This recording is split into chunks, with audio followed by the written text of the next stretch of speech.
এটা ভাপাই দিচ্ছি।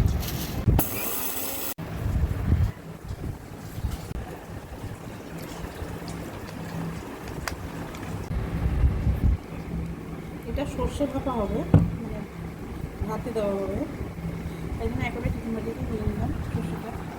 মানে সাদা সর্ষে আছে, কালো সর্ষে আছে, আর পোস্ত আছে, কাঁচা লঙ্কা আছে।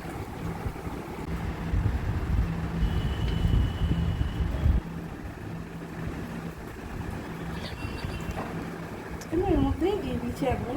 মাছটা আমি নুনগুলো মাখিয়ে রেখেছি, তাহলে একটু নুন করবো।